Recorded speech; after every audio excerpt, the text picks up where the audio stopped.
My name is Ben Kentfield, and I work at the Herald News, your local newspaper. I want to welcome you all to the second annual graduation motivation event. This is made possible through generous sponsorship of Pacific Power as well as KCC and OIT. I want to thank the administrators from your schools for bringing you to this event. We know that it takes a lot of work and planning to get you all together, so we greatly appreciate it. Graduation motivation is the first of two bookends for the school year that show you how much your community and faculty care about your graduation and your future. Good morning. Excellent. My name is Kai, and I'm representing OIT today. However, I will not be talking about OIT at all. I think I should just drop the mic right now because Jared and Arik did an awesome job, don't you think? Give a round of applause for them.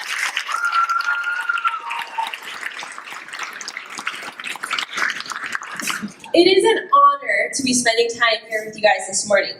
In a few short months, you'll be walking across the stage at your high school wearing a cap and gown in the colors from your school, and you're going to be beaming with excitement and joy. Your friends and family will be surrounding you. There will be music playing. Your cheeks will hurt because you'll be taking lots of pictures.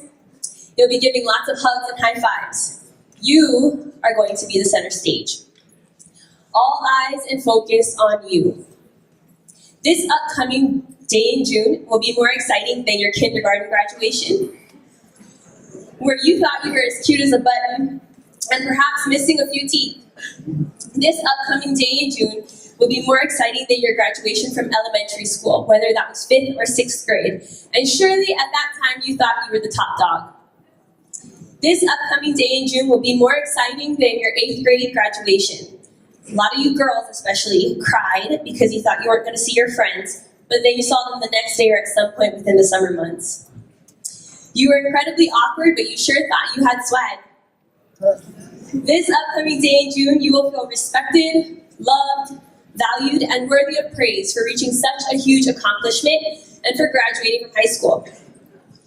For most high schoolers, these are your selfish years, meaning someone is always doing something for you. You get a lot of grace and forgiveness. People are constantly telling you how great you look with all the emojis on Instagram or other forms of social media. You tell each other how hot as you are with fire emojis, heart eyes, dancing girls, all those things. You get support and encouragement for getting good grades and the extracurricular activities you participate in. Some of your parents are running around in the stands during football games trying to raise money for you.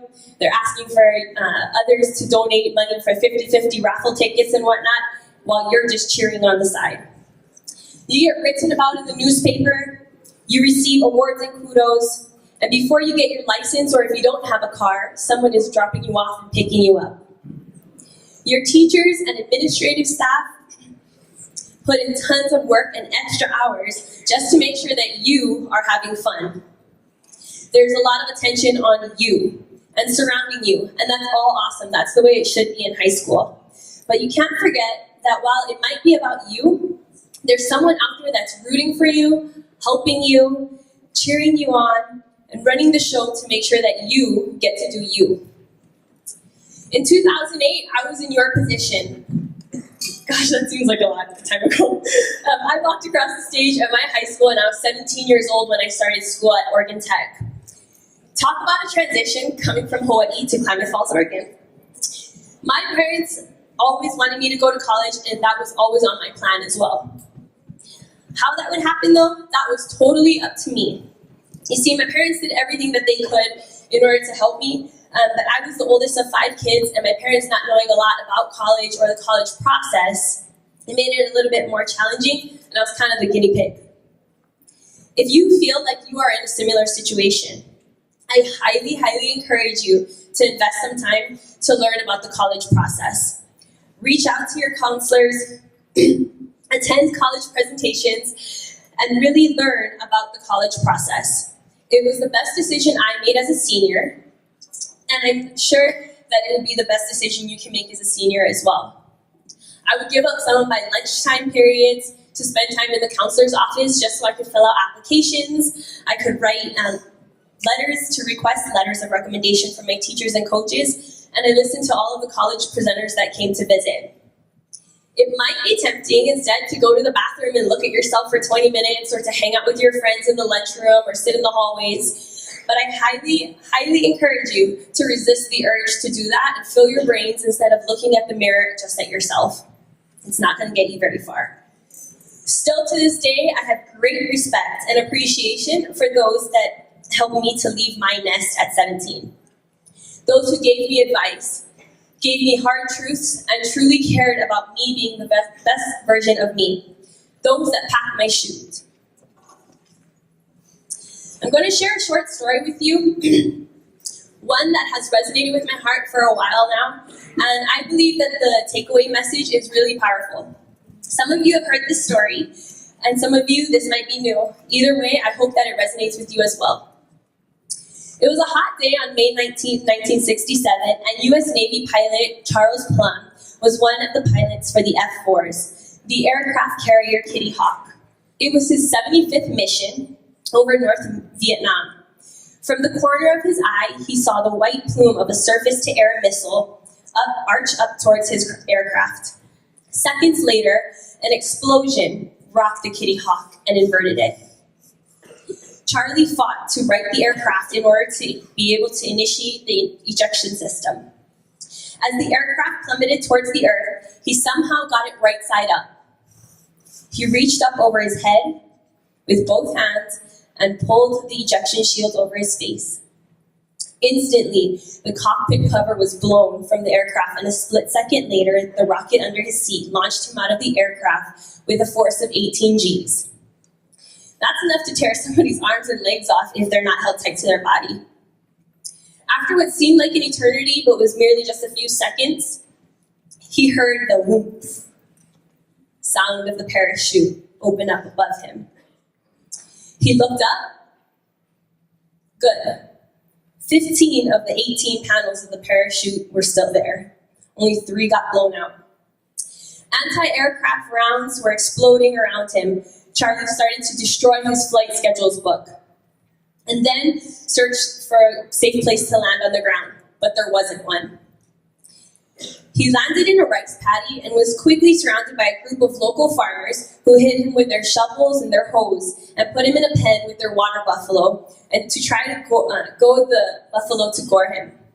Fortunately for Charles Plum, water buffalo are mostly passive creatures. Then the soldiers arrived. He landed less than 50 miles from Hanoi, and so began 6 horrific years as a prisoner of war in North Vietnam. After 2,103 days in captivity, Charles Plum was sent home to the United States. He didn't know what would be next as he began his medical care and debriefing process at the Great Lakes Naval Station. As one of the first prisoner of wars to the Midwest, he was a bit of a celebrity. In that many reporters wanted to learn of his imprisonment and how he was able to cope and survive. Over and over again, he relived his experience and recounted his faith in God, self-discipline, and love for America that sustained him. One day, after having been interviewed, Charlie got on the elevator to go back to his room. Before the door could finally close, a man wedged his shoulder in the door to keep it from closing. He was one of the reporters and he was crying. He told Charlie how much he was feeling sorry for himself until he heard Charlie's story. He thanked Charlie profusely for sharing and said it raised him out of his self-pity and it would change his life. Charlie thought that maybe there was some value in continuing to share his story.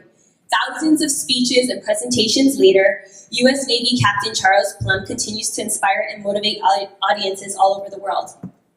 But the story doesn't end there. Here is the incredible chance encounter and the rest of the story that perhaps is the most important part. One day, Charlie and his wife were having dinner at a Kansas City restaurant and noticed a man at another table that was staring at him intently. The man got up, came over to Charlie, and asked, "You're Charles Plum, right?"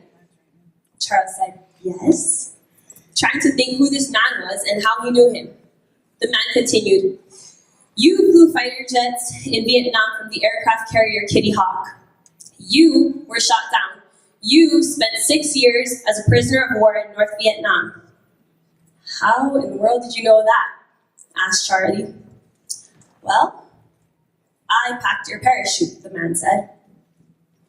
Charlie gasped in surprise and gratitude. The man vigorously shook his hand. "I guess it worked." Charlie assured him, "It sure did. If your chute hadn't worked, I wouldn't be here today." They reminisced about their service all those years ago. When Charlie went back to his room, he couldn't sleep that night thinking about the man. Charlie says, "I kept wondering what he looked like in a Navy uniform. A white hat, a bib, bell-bottom trousers. Who knew?" Surely, I walked past him many times and maybe never even said, "Good morning, how are you?" or really anything else, because you see, I was a fighter pilot and he was just a sailor. Charlie thought of the many hours that the sailor had spent at a long wooden table in the bowels of the ship, carefully weaving the shrouds and folding the silks of each chute, holding in his hands each time the fate of someone that he didn't know, with the understanding that, more than likely, the parachute would never be used. Yet, there was always the chance. My question to you today is, who packs or packed your parachute? You see, everyone in this room has someone who provides something that they need during the day to make it through the day. Charlie said he needed many kinds of parachutes that terrible day when his plane was shot down over enemy territory. He needed his physical parachute. He needed his mental parachute. He needed his emotional parachute, and he needed his spiritual parachute. He called on all the chutes that day when he needed safety. Sometimes in the daily challenges that life gives us, we miss what's really important. We fail to say hello. We fail to say please. We fail to say thank you. We fail to congratulate someone on something wonderful that they've done. We fail to give compliments. And sometimes we fail to do something nice for no reason at all. So as you go through this week, this month, the rest of this year, take the time to remember the people who pack your parachute. Now let me ask you a second, and to me, a more important question. Whose parachute are you packing? Our service and support to one another is our true mission in this life. I would love to stand before all of you today and say that every single one of you here are going to become CEOs of a business, that you're all going to become doctors and you're going to be working at hospitals and clinics. I would love to say that all of you are going to graduate at the top of your class, but you know there's only one. I would love to say that all of you are going to have the title as a leader one day, but I think all of you know that's not the reality. However, all of you have the opportunity to be a servant leader. You all have the opportunity to take whatever role you're in right now, whatever role you're going to end up in, and you have the opportunity to own it. You have the opportunity to be the best servant leader out there.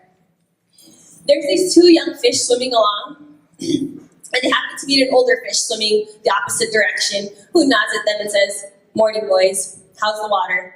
And the two young fish swim on for a bit, and the other one looks over, and he says, "What the hell is water?" Sometimes the most obvious realities are the hardest to see. They're right there in front of you. Look for opportunities to say thank you or to lend a hand. Say thank you to your parents, your siblings, your grandparents, custodians, bus drivers, cafeteria workers, teachers, other people that you consider your family members. In the future, your employees, your employers, your bosses, professors, future custodians, future spouse, and others that you're going to encounter. You never know when you're going to need that parachute, when it's going to come in handy, or when it simply may save your life. Since all of you were in preschool or in kindergarten, your graduation parachute has been worked on every single day. It's waiting to be used when you walk across that stage. The knowledge you have attained, the good choices that you have made, and the effort that you have put in will be greatly rewarded. So, graduating class of 2018, I challenge you to recognize the people that pack your parachute. And more importantly, I hope that you are inspired to pack someone else's parachute. Thank you.